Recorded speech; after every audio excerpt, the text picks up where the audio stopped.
So as we mentioned, Hang Seng up 25, 28% in the last couple of weeks since all these stimulus measures. For someone who's people who haven't owned Chinese stocks or now, have sort of piqued their interest. This has sort of piqued their interests. Do you recommend waiting for dips in the market to get in, or do you think that this is, such a sustainable rally doesn't really matter? You can jump in now on some of the names you mentioned, PDD, New Oriental, JD, whatever. And I guess if so, are there some that you prefer over others? You mentioned New Oriental as being one of them.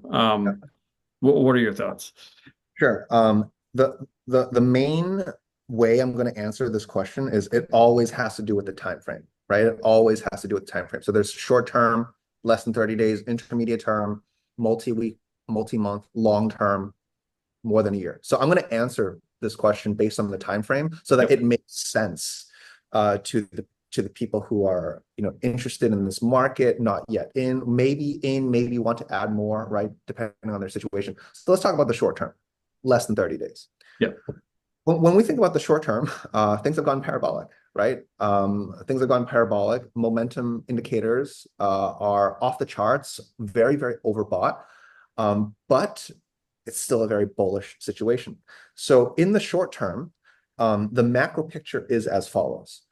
In China, there's a significant number of people who are trying to open up brokerages because they want to buy stocks, A shares, H shares, get a piece of the pie, right? And because of that, that means brokerage companies like Futu Holdings and HKEX, the Hong Kong exchange, right?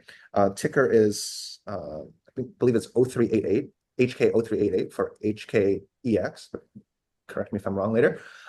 Those two companies are positioned to take advantage of incoming new accounts that are being created because of this market boom.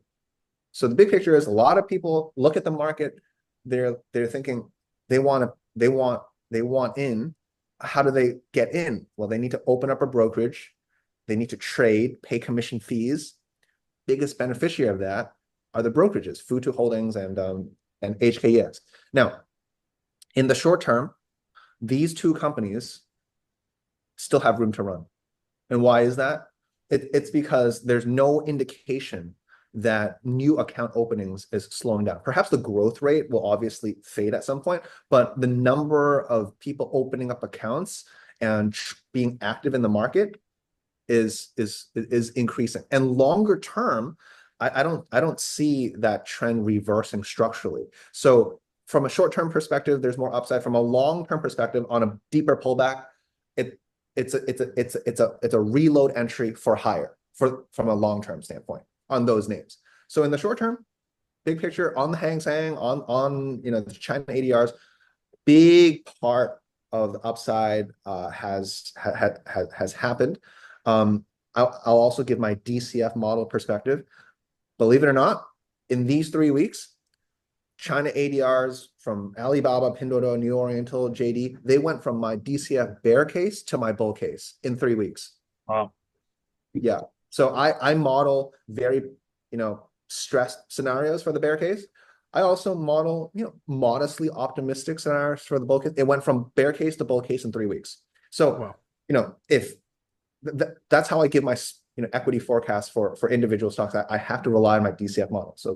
So for stocks that have gone from bear case to bull case in 3 weeks, like should they chase it in the short term? I mean, if they're very skilled at technical analysis and they can find the window where they can reload higher for 2 to 6%, yes, of course there's 2 to 6% left, but is it going to do another 50% in the next 3 weeks? That's more of the long-term answer, Yeah. right? So moving into the intermediate term to long-term time frame, which I'll just group together, there's more upside from here. Yeah. So plain and simple, there's more upside from here. After the fiscal stimulus announcement was released, Hang Seng traded towards that 21,000 level. And I released a note to our community saying, based on fiscal stimulus, based on valuation, if the gap closes, and there's consumption and it shows up in earnings estimates. That's the most important part, right? It's not just about fiscal stimulus and getting everybody excited. It has to show up in earnings estimates. It has to show up in company profitability. Otherwise it's just multiple expansion, right? Right. So our opinion is that Hang Seng by end of 2025, it could get to 25,000 to 28,000. So we made that comment when Hang Seng was 21, and a few days later it went to 22.5K, the index. Sort of another 1,500 points. So for the index to get to 25,000, 28,000, based on a combination of improved sentiment, improved earnings estimates, a structural floor, lower geopolitical tensions, getting to 25,000 HSI, Hang Seng is just another 10% away. That's, if the market really wants to do it, it can get there like in several weeks. I'm being more conservative and giving that price target for an end of year 2025 level because there's going to be a correction after a rally to this extent. So from a long-term standpoint, it's a buy. Where do we enter? I would say that fund managers tend to evaluate re-entries at the 5 to 10% threshold in terms of a retracement. Right. The rally has gone so parabolic though that I have to not just look at a 5 to 10% threshold. We have to use perhaps a Fibonacci retracement kind of analysis where if the rally retraces 33% of the current level, that's where I would become a little bit more bold to say that's a buy the crater opportunity.